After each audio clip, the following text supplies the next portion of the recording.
प्रश्न आया था हमारे पास। वो प्रश्न ये आया कि भाई जब बीज के अनुसार ही फसल होती है, बीज का विज्ञान है कि भाई बीज जैसा होगा वैसी उसकी फसल होगी। नीम के पेड़ पर नीम उगेगा और आम के पेड़ पर आम के बीज से आम उगेगा। तो जबकि आप कहते हैं कि सभी को अभीष्ट की प्राप्ति हो जाएगी, सभी को अपना लक्ष्य मिल जाएगा, सभी को ईश्वर मिल जाएगा, सभी को प्राप्त हुए मिल जाएगा, तो ऐसा कैसे संभव है? तो देखो, आपने जो बात कही ना, मैं सिंपल से उसकी रिपीट कर देता हूं, थोड़ा सा एक दो तरीके से बताता हूं इस प्रश्न को। कि आप कह रहे हैं कि जैसे यहाँ पे इन जनसामान्य में हम देखते हैं प्रकृति जगत में कि जैसा बीज डालते हैं उसका परिणाम वैसा ही होता है। जैसे मान लो आपने देसी बाजरे का बीज डाला तो देसी बाजरी मिलेगी, और मान लो शंकर बाजरा डाला तो शंकर बाजरा मिलेगा। इसी तरह से यानी बीज जैसा होगा, जैसी क्वालिटी का बीज होगा उसका परिणाम भी तो वैसा होगा। यही प्रश्न है ना आपका? जी, बिल्कुल यही बात है। अच्छा, अब आप सुनो ध्यान से, ये बहुत महत्व का प्रश्न है। प्रश्न क्या है? जिज्ञासा है। वैसे तो जीव मात्र की जिज्ञासा यही होनी चाहिए, लेकिन चलो आपने ये बताया तो इसको क्लियर करते हैं। कि आप ये देखो, जैसे आपने कहा शंकर बाजरा डाल देंगे तो शंकर बाजरा की प्राप्ति हो जाएगी। तो शंकर बाजरे की प्राप्ति होने के बाद में शंकर बाजरा लोग खाते हैं कि नहीं खाते? जी, खाते हैं। और उससे सुधा की निवृत्ति होती है कि नहीं होती है?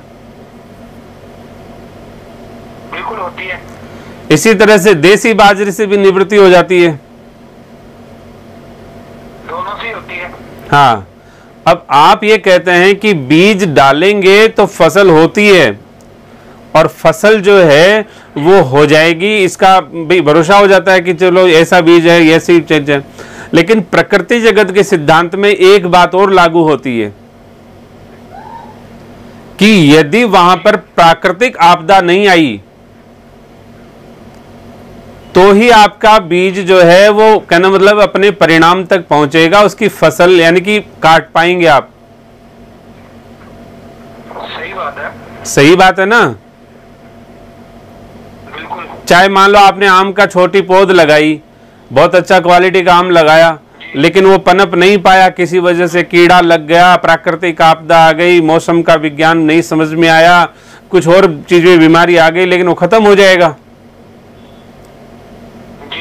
हो गया ना? इसी तरह से खेत में फसल बोई, लेकिन मान लो किसी कारणवश से मान लो खरपतवार आ गई, कुछ और आ गया, कुछ टिड्डी दल आ गया, कुछ और, यानी कि कुछ भी ऐसी प्राकृतिक आपदा आ गई या कोई रोग लग गया, तो भी वो फसल आप नहीं काट पाओगे। बिल्कुल सही बात है। कहने का मतलब है कि प्रकृति जगत में प्रोबेबिलिटीज बहुत ज्यादा है ना संसार में। भाई व्यापार लगा लिया, इसका गारंटी ये तो नहीं कि आप भी बहुत बड़े बिजनेसमैन बन जाओगे। जी नहीं, कतई नहीं। तो इसी तरह से हमारे ये प्रकृति जगत के नियमावली जो है अध्यात्म जगत में नहीं चलती है, पहली बात। अच्छा। लेकिन दूसरी एक सिद्धांत की दृष्टि से अपन समझें, आपका इसी सिद्धांत को अपन अध्यात्म जगत पे इंप्लीमेंट करके देखते हैं तो आप पाएंगे कि ये तो बिल्कुल सही सिद्धांत है। जैसे बाजरे का बीज डाला आपने और देसी बाजरा डाला या शंकर बाजरा डाला, जो भी डाला, अब वहां पर कहने मतलब है कि आपको क्या करना पड़ेगा कि जब वो फसल बड़ी होती है तो आपको उसकी जो क्या है सुरक्षा व्यवस्था के लिए खरपतवार को तो हटाना पड़ता है ना। बिल्कुल हटाना पड़ेगा।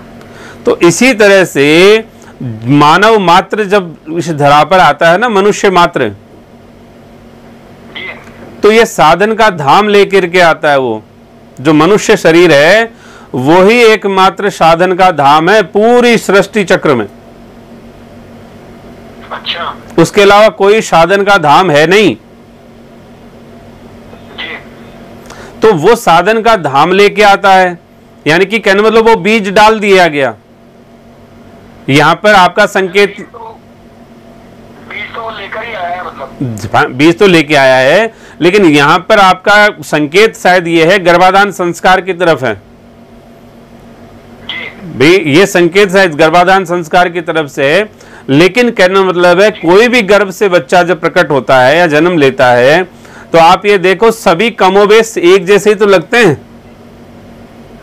हाँ, और जैसे लगते हैं। हाँ, स्वाभाविक रूप से उनमें अट्रैक्शन भी होता है। जी, तो वो अपने हिस्से की सात्विकता और पात्रता लेके आते हैं। अच्छा, यदि मनुष्य का शरीर मिल गया, इसकी मतलब है कि गारंटी है कि आपको यह शरीर सिर्फ और सिर्फ ईश्वर प्राप्ति के लिए ही मिला है। जी, यानी कि जो बीज डाला है आपने, उस बीज का नाम है मनुष्य। अच्छा, और जब मनुष्य का बीज डाल दिया है, यानी कि मनुष्य की फसल बोई है, तो उसका परिणाम और सिर्फ ईश्वर प्राप्ति ही हो सकता है। जी, अब बोले फिर ये परिणाम सबके लिए क्यों नहीं होता? जैसे अपन फसल के अंदर क्या करते हैं, जब फसल बोने के बाद खरपतवार निकालनी पड़ती है कि नहीं समय समय पर? बिल्कुल निकालनी पड़ती है। खाद देना पड़ता है, बीज देना पड़ता है, पानी देना पड़ता है, खरपतवार निकालनी पड़ती है, सुरक्षा और व्यवस्था करनी पड़ती है, बाउंड्रीज बनाते हैं, चौकीदारी करते हैं कि नहीं? सब काम करना पड़ता है। और जब अंतिम काल आता है, वो ये फसल कटने वाली है, उस समय भी हमको बहुत सावधानी देनी पड़ती है। मान लो अंतिम काल में भी यदि अति बोलावृष्टि हो गई, कुछ प्रकृति का प्रकोप हो गया, तो भी नष्ट हो जाता है काम। बिल्कुल हो जाता है।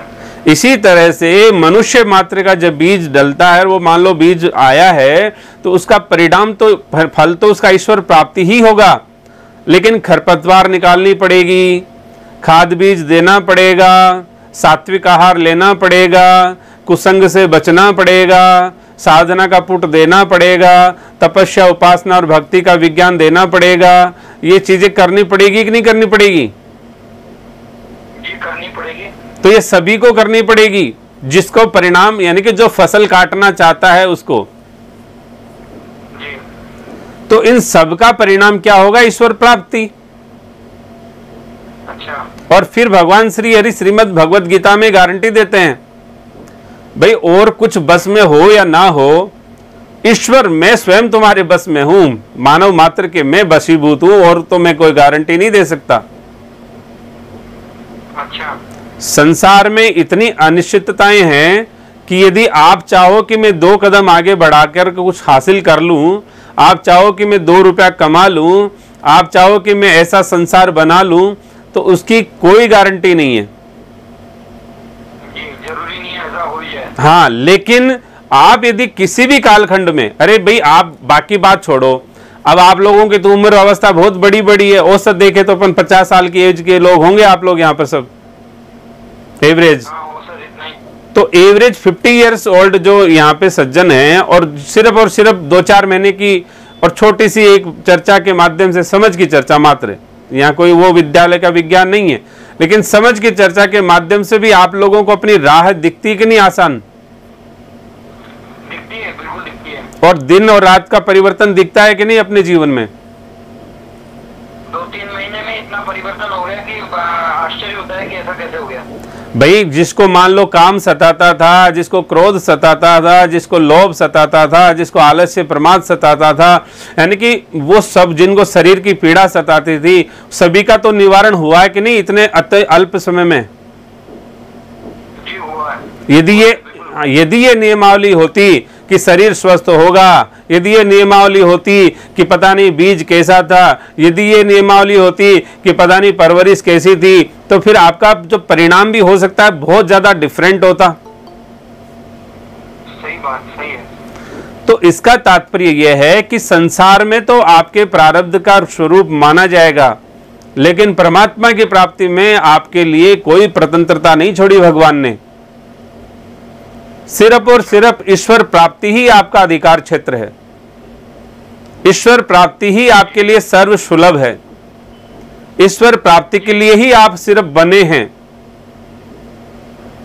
जी, जी, आप समझ रहे हैं कि बात को? नहीं? जी, जी, जी। तो ये प्रश्न जो है, ये है तो बहुत इंपॉर्टेंट, महत्व का है, क्योंकि ये प्राय सब लोगों का हो सकता है और इसी जिज्ञासा है। और क्योंकि ईश्वर ने जब अपने को इतनी स्वतंत्रता दी है, इतनी अश्योरिटी दी है, इतना फ्रीडम दिया है, तो फिर, और मान लीजिए कि जब ईश्वर ही प्राप्त हो गए तो फिर क्या रहा? अपने मान लो विशेष की प्राप्ति हो गई तो फिर शेष क्या रहा? जी कुछ भी नहीं रहा शेष। तो जब ईश्वर प्राप्त हो जाएगा तो उसका स्वाभाविक गुण क्या है भाई? दिव्य प्रकाश है, शांति है, परमानंद है, वो सब चीजें अपने जीवन में आ जाएगी कि नहीं आएगी? जी आ जाएगी। अब मैं आपको थोड़ा सा और दृष्टांत से समझाता हूं। अब यहाँ पर शायद कोई ये कह सकता है कि साहब विद्यालय के नियमावली में इतनी लैंग्वेजेस वो सीख पाएगा, विद्यालय की नियमावली में वो इतनी मान लो फाइट सीख पाएगा, विद्यालय की नियमावली मान लो कि वो इतना मल्टी टैलेंटेड बन पाएगा, यानी कि ये सारी बातें भी है जो विज्ञान की बातें हैं। लेकिन एक मैं बात बताता हूं आपको, क्योंकि जो ईश्वर को प्राप्त कर लेता है उसका परिणाम समाज को बहुत शुभ होता है, पहली बात। और वो प्रकाश जो है वो समाज को वैसे भी प्रकाशित कर रहा होता है। जैसे मैं दृष्टांत के लिए बताता हूं, परम पूज्य श्री जो अपने गीता प्रेस गोरखपुर के जो संस्थापक रहे हैं, तो श्री सेठ जी महाराज और श्री भाई जी महाराज वो तो ग्रस्त थे ना, तो सदग्रस्त होने के बावजूद भी और उन्होंने अपनी भी क्रियात्मक भूमिकाएं निभाई है। लेकिन परम पूज्य श्री राधे बाबा महाराज, उन्होंने अपने जीवन काल में बहुत लिमिटेड शब्द कहे और उपदेश के नाम पे तो नथिंग, कुछ नहीं कहा भाई। अधिकांश समय तो उन्होंने अपने जीवन में काष्ठ मौन से ही गुजार दिया। और उसी प्रकल्प, उसी जो संस्था में परम पूज्य श्री स्वामी जी महाराज हमारे, तो उन्होंने अपना पूरा जीवन जागृति में लगा दिया। तो सभी महापुरुषों ने अपनी तरफ से सेवाएं की, लेकिन क्या परम पूज्य श्री राधे बाबा महाराज ने कुछ नहीं उपदेश किया, कुछ ज्यादा नहीं बोले, कुछ नहीं किया, तो क्या उनकी प्रेजेंस को कम महत्व दिया जाएगा? बिल्कुल भी नहीं कम, और मांगा जाएगा। वो भी तो उन्होंने तो उतनी क्रांति जगाई है ना समाज में, उतना ही लाभ दिया समाज को। इसलिए प्राप्ति, यानी कि जो प्राप्ति है वो तो सबकी बराबर होगी,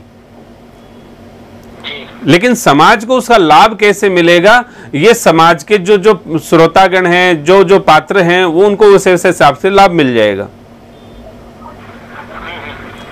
भाई आपका जो प्रश्न था उसमें आपकी क्लैरिटी हुई कि नहीं इस प्रश्न पे? जी समझ में आ गई। नहीं, ऐसे ही समझ में आ गई कुछ? वो जिज्ञासा किसी की भी हो तो बता सकते हैं।